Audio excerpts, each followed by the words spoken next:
Bonjour à tous, aujourd'hui on se retrouve pour la troisième partie des intolérances alimentaires.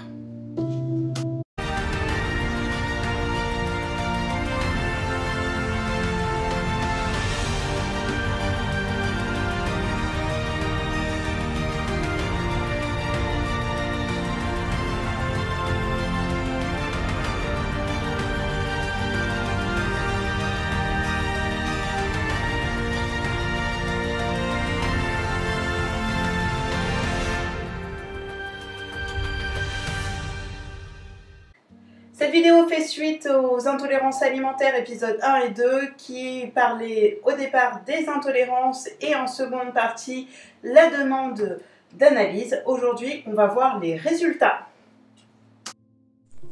Donc j'ai reçu mes analyses, le résultat. Donc en fait c'est très rapide. Ils reçoivent votre kit, ils vous envoient une facture et ensuite vous recevez un mail pour vous dire qu'ils ont bien reçu le kit et qu'ils vont l'analyser. Le lendemain, j'ai reçu les résultats. Donc les résultats se présentent sous cette forme-là. Vous avez donc selon le panel que vous choisissez, moi j'ai choisi le plus grand, donc il y a le plus grand nombre d'aliments, mais selon ce que vous choisissez, il y a plus ou moins d'aliments. Vous avez un code couleur. Le vert, c'est qu'il n'y a pas d'intolérance et du coup vous pouvez le consommer.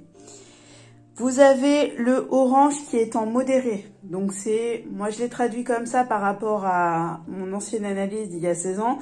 C'est qu'en fait, vous êtes intolérant, vous pouvez vous permettre des excès, mais ne pas multiplier. C'est-à-dire si vous faites 2 oranges dans la même journée, vous risquez d'avoir des soucis de santé si vous avez déjà des problèmes physiquement. Parce que des fois, c'est pas physique les problèmes. Ensuite, vous avez le jaune. Donc le jaune, c'est limite, ils appellent ça. Donc c'est au-dessus de modéré. Ensuite, vous avez un niveau qui s'appelle élevé, qui est plutôt en marron. Et un niveau très élevé qui est en violet. Donc les très élevés, c'est à bannir, tout comme les marrons. Vaut mieux les bannir de votre alimentation, sinon vous risquez d'avoir des soucis de santé. Donc, dans ces analyses, il apparaît plusieurs choses. Donc déjà, par rapport à il y a 16 ans, j'ai récupéré certaines choses. Exemple, le jaune d'œuf et le porc.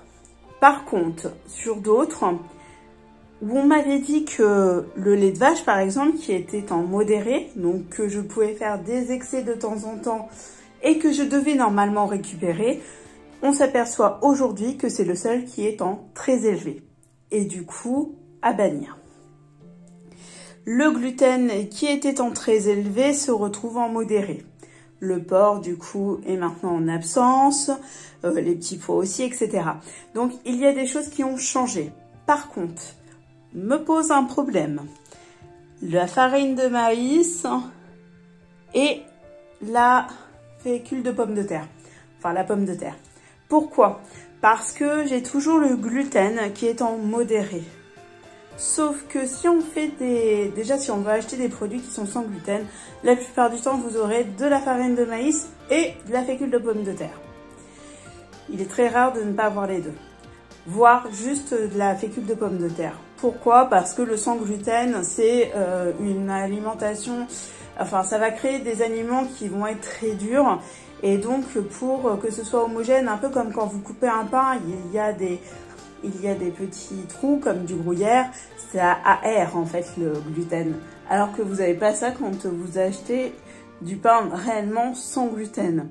Et du coup, pour aider à aérer, vous avez justement, la plupart du temps, de la fécule de pomme de terre pour pouvoir lier et justement avoir une texture un peu plus intéressante.